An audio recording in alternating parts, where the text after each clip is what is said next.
Who could do it like I do it? In and out about a paper. Cash long as the skyscraper. Big bank take little bank, I better make it.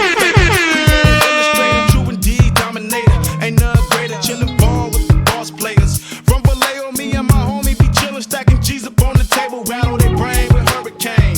Have you seen things feeling strange? Two boss players straight running things. I'm gonna knock them down, I'm with the piano, we mash them. We tryna do it right, but now the night they flash. My nigga D-Shot, he be known for blast. And E is much worse, cause he first to burst. If shit gets started, it's gon' get retarded. Can't dance with these niggas cause they hard-hearted. It's just a little something.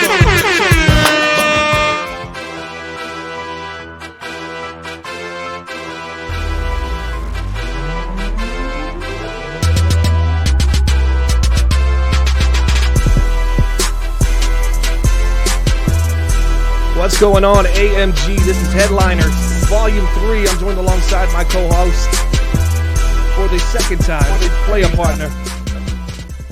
And we got a big show in store for you today. What's up, everybody? Well, let's do the Thank all you, aboard Bob, thing. for having me. Let's start that one over. Let's do the all aboard thing. How do we do it? All right. Go for it. Thanks for having me aboard, Bomber. All aboard! The cruise line. The Headliners cruise line, and we got a big show in store for you today. Season 8 just ended. Congratulations to the Indianapolis Colts. They are our Super Bowl champions for Season 8. We have some awards to give out. Playa's most underrated, Playa's most overrated, Playa's ground and pound award, and don't nobody but the money move award. We'll explain that one a little bit. Also the swag master, the guy that looked the freshest this season and put up the numbers to back it up. Also after that, we're going to talk about the draft. Playa had a top 10 draft board list, top 10 most talented players in the draft. We're going to see where those guys fell in the draft and how lucky a few teams might have been to draft these guys in the second round. Because, man, steal of the draft, and then we're going to give our predictions on what's going to happen, who we like, which team we like, headed into AMG Season 9. So, Playa, are you ready? Yes, sir. Yes, let's get this rolling. Let's get right into it. Jordan Love is going to be the first winner of our first award, and that is the underrated, almost hated award. And we're going to give that one to Jordan Love because, man, this guy just does it all for the Indianapolis Colts. Tell us a little bit about why you selected Jordan Love as the most underrated player in AMG Season 8. Well, he's a two-time Super Bowl winner. There's nothing more to say. I mean, he gets the job done. I got love for Love. And this isn't a guy that puts up a ton of big numbers. You see last season, just 4,000 yards, 4,200 yards. I mean, he's been here AMG since AMG Season 5. You can see it on the screen right now. 3,800 yards as the first-year starter for the Colts. They trusted him a little bit more for 357 attempts in his sophomore season with the Colts. But the QBR has been phenomenal, Playa. Since he's been in Indianapolis Colts, he's won 2 championships, 2 of the 3 seasons, 127.1, 127.5, 131.1. He doesn't wow you across the board, but one thing he does is make the big throws at the right time. And you know this defense is leading this Indianapolis Colts team, but this might be the best game-managing quarterback we've seen to date. Let's move on. Most overrated Playa, for Playa's most overrated, AKA Well, I have Playa, been wrong. He's not all that. He's not all that, right? He's what you call a legend in his own man. Oh, I gotta hit the horn on that. All right, who we got? Washington quarterback Ben Vaughn, and this is a guy that has thrown the ball a lot, but a lot of times it's to the other team. Let's take a look at Ben Vaughn's stats here. This last season, 53 touchdowns, 33 interceptions. Posted his career high best, 120 QBR. And this is a guy going into his 4th season here with Washington. He was the first overall pick out of USC. 74% completion. Playa, what don't you like about Ben Vaughn? He just doesn't create wins for his team. It's a lot of empty stats. Well, the way I look at it is he's bringing the offense. He's producing offensively, but is that because they're behind and he's playing catch up, or because if they get a lead, it don't seem like it lasts? Because with the interceptions and the sacks, that nullifies all the touchdown passes. Absolutely. He had 23 sacks on the season, 33 interceptions. Man, that's 56 times you step back to throw the ball.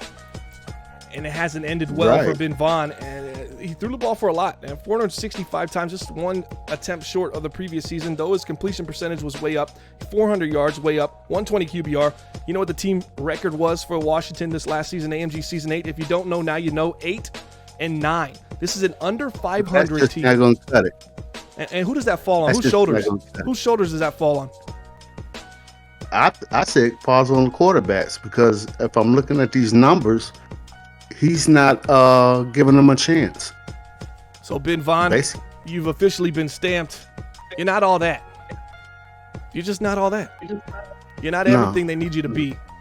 And maybe it helps. They just made a big trade with the Miami Dolphins for a receiver. You think that might help Ben Vaughn here in AMG Season 9? Well, to help him get the paper championship. you know, I don't know about the real deal, but he looks good on paper. Now, he does look good on paper.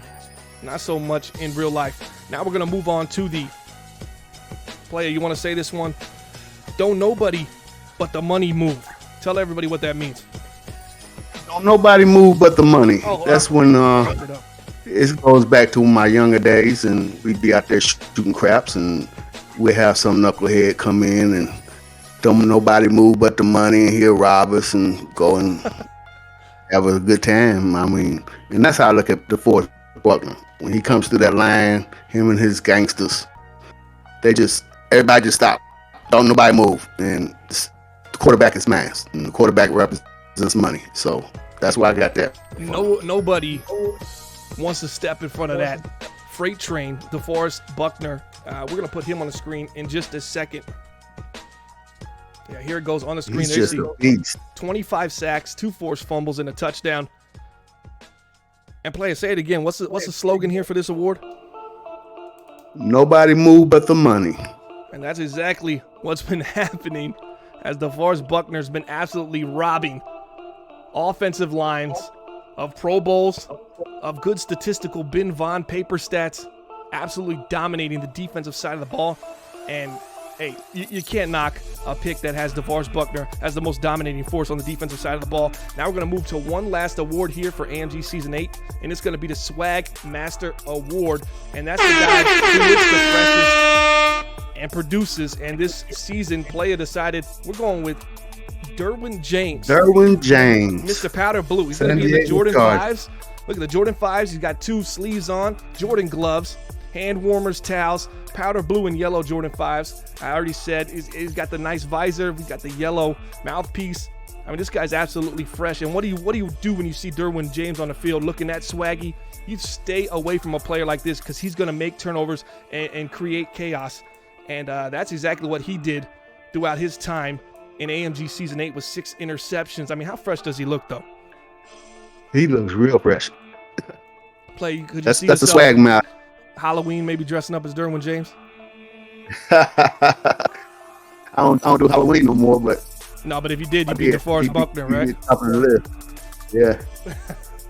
Yeah. All right, let's go ahead and Yeah. move on. We were going to do our show prior to the draft. So we have a draft board. Players got a draft board with 10 players, rookies on there, and we're going to go through them and see where they got selected at as we go through. This is not a draft board per need. This is just who he felt was the top 10 players in this draft. Top 10 football players in order. And let's get this started off right here. Here's the draft order recap. At number 1, he's got Cortez Bryant, cornerback, who ended up going 2nd overall to the Minnesota Vikings. So you did good with that pick. He ended up going 2. Miami Dolphins needed a quarterback. They took Chase Tennant 1st overall. But you love this cornerback, Cortez Bryant. He's everything. I think he's going to be a shutdown corner. He's got all the physical tools, and I just think he's got the bright future ahead of him. At number 2, you had Harry Waters, left tackle. How important is it to protect the blind side? Harry Walters, he goes to the Los Angeles Rams at pick number 6. You see him down here. There's Harry Walters, 21 years old. Surprised that Harry left tackle, protecting the blind side of the quarterback. You surprised he drops all the way to 6? Yes, I was too. And he's a man amongst boys back in college, but we'll see what he's worth in the pros. Only 21 years old, Harry Walters. And I'll take a look at this guy. 6'4", 305 pounds. Strong, can lead block, pass block, run block, does it all. And he's going to develop into a very nice player here for the Los Angeles Rams. And hopefully sure up some of those quarterback issues they had in AMG Season 8, especially not being able to get the, get his feet set under the pocket. The Rams just were under pressure a lot, and hopefully this shores it up for him a little bit. At number 3, you had Larry Humphreys. He was the 3rd overall pick in the AMG Season 8 rookie draft. He went to the Denver Broncos, who have quite a plethora of cornerbacks now. They might be the no-fly zone there in the AFC. What did you like about Larry Humphreys? I know you were torn between Cortez Bryant and Larry Humphreys. You like both of these guys, and you said either one you're winning. But what did you like about Larry Humphreys? I like Larry Humphreys because he's from Louisville. He's right down the road from me, and that's all it took. Oh, he's in Louisville. Oh, okay. Yeah, he's from Louisville. He went to Louisville. He's got some wheels. He's fast, 6 foot, 194. He's up in mid-90s. He was 1B to 1A to Cortez Bryant. That they both got the same physical attributes. To me, I think they're both over 6 feet, 190 pounds. Yep. So it wasn't too much difference between them. All right, let's go ahead and move forward. Chase Tennant, you had at number 4. You selected him 1st overall. The 22-year-old quarterback. He's got a lot riding on his shoulders here in the AMG Season 9 as a rookie. You excited about this pick that you took 1st overall? I was. Wait, he might be listening, Playa. We're full immersion here. Don't crush him just yet. I'm just joking. But yeah, he was my top-rated quarterback. I did a thorough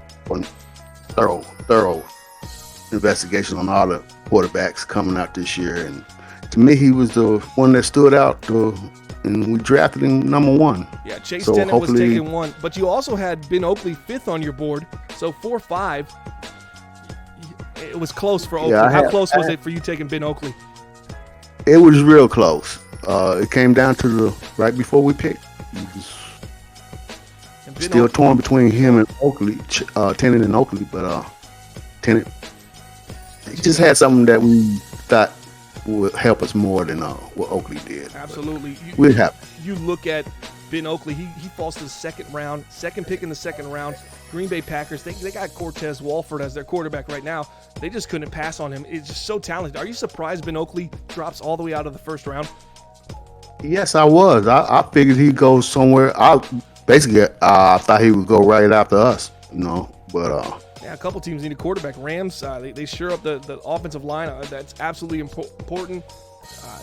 Green Bay goes defense with their 1st pick in the 1st round.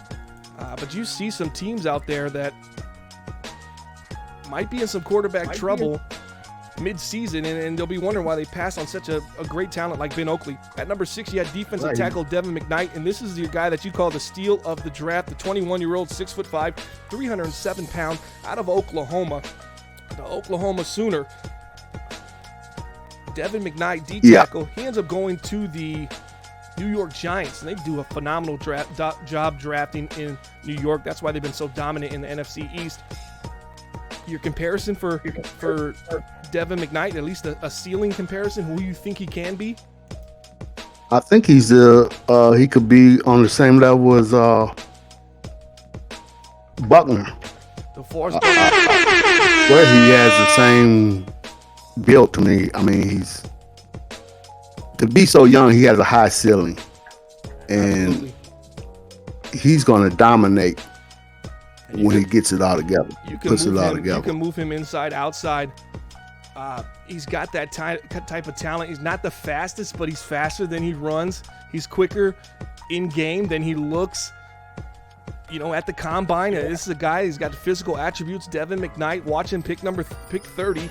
You had him 6 on your board, but you love the ceiling for this guy. He comes out strong. He's got a good floor, but his ceiling, he says, potentially to be the next DeForest Buckner here in the AMG. Let's move on. Number 7, you went to tight end Sean Smiley. Tell me you just love the name here, or is this actually your guy here? Green Bay took him at 24. Yeah, all I can think of was the smiley faces, but he's a talented tight end, and I had him high on my board. I was hoping to he would fall to me with my second pick, one of my second round picks, but he got snatched up before then. Yeah, how important is it at the tight end position to get a solid tight end to help grow a developing quarterback? Cortez Walford with Green Bay.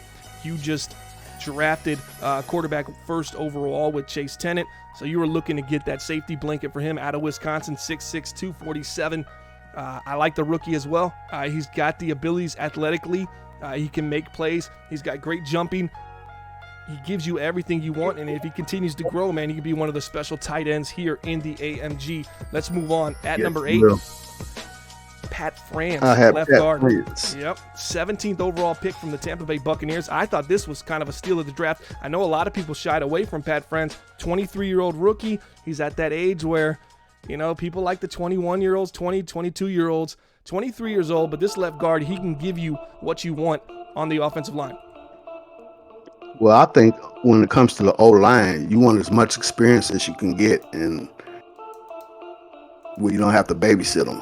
And I think he's a plug and play. You just plug him in and let him go. Yeah, he went to Alabama, so you know he's ready for the bright lights, and he's been asked to do a lot. And you know it's ground and pound for Alabama. So Pat France, welcome to the league. Right. He's the 17th overall pick. You had him as the 8th best talent in the draft. So the Tampa Bay Buccaneers once again with a steal. Let's move on. Wide receiver, first one of the day. You had him at number 9, Isaiah Anderson. He went 4th to the Cleveland Browns. Maybe a little antsy to take a wide receiver that early, but how impressive was Isaiah Anderson to you in the combine? You know, this is a guy that's got size, 6'5", and he can run, he can move. Out of Louisville as well. You know, you got 2 Louisville guys in here. Yes, sir. He dominated. He dominates his position. You get a smaller cornerback on him, and it's going to be lights out for him. Absolutely. Look at that ability to get up in the air. 95 jumping, 90 speed, 90 excel. He can get over the top, and I think it's taken a little bit early, but could provide some early season bright moments, some highlight plays, ESPN-like stuff for the Cleveland Browns, because when you lay it out to play it out and you air it out to a guy that's 6'5", that got that kind of ability, good things tend to happen. Your number 10 guy was Matthew Drew, the left end. He was taken in the 2nd round. He was out of your top 10. He fell the furthest to the 14th pick in the 2nd round by the Los Angeles Chargers.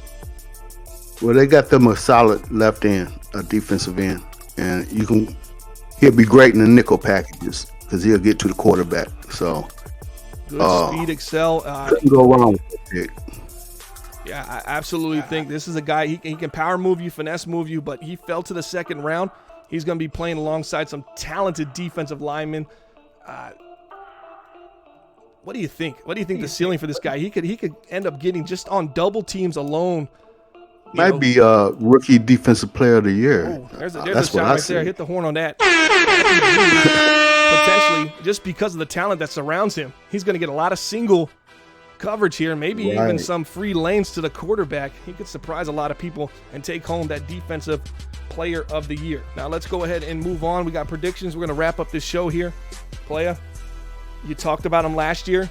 You like him again this year? Him again this year. They brought in the Aaron Donald. Cardinals. The Arizona Cardinals. Yeah. What do you think? It's just something about their team. I mean, the defense, that secondary just amazes me, and they got weapons all over the place on offense. I mean, let's talk about how do you defend? Let's talk about this defense real quick. Buda Baker, one of the best safeties in the game.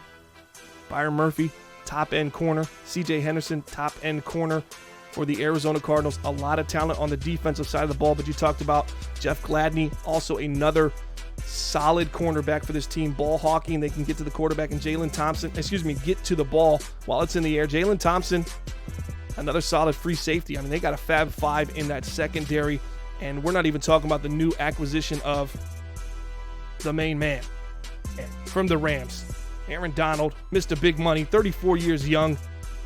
How well do you think he's going to do as an Arizona Cardinal? That was the steal of free agency. I mean, how did the Rams even think about letting Aaron Donald? I mean, they should have backed the Brinks truck up to his apartment, let him not leave. I would have started with some kind of lock system, made sure he didn't get out of there, and then we start negotiations from there. You look at Aaron Donald, he signed a 2-year deal. So this is a guy that goes back to his same division. Okay, there's a vendetta there, right? There's an issue he has with the Rams. He comes back to the same division, and he tells them, hey, I'm not going to give you 1 year, I'm going to give you 2.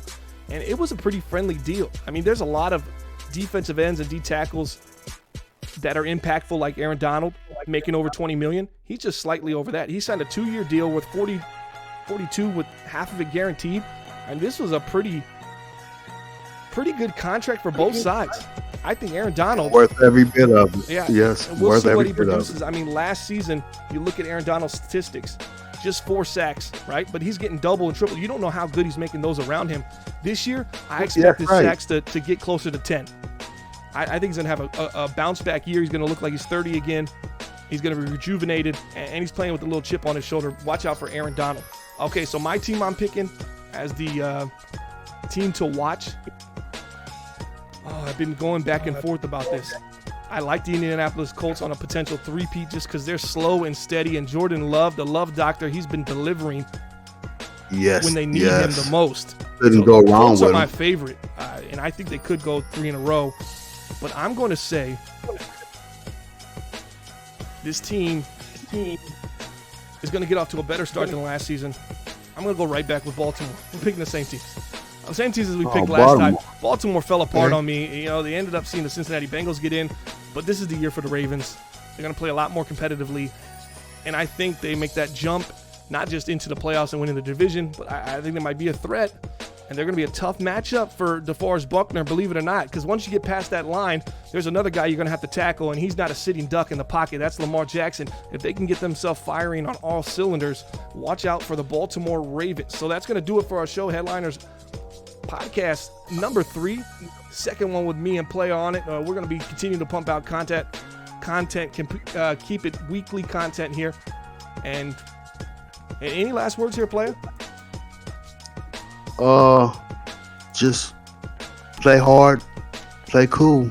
And on our broadcast throughout the season, we're going to be watching the game. So if you're live streaming, that's the teams we're going to be talking about and the players we're going to be talking about. So if you want to get on the topic list of the Headliners Podcast, make sure you are streaming your games. And Playa will be reviewing those and talk about potential swag masters and potential guys that could be in the running for some awards at the end of AMG Season 9.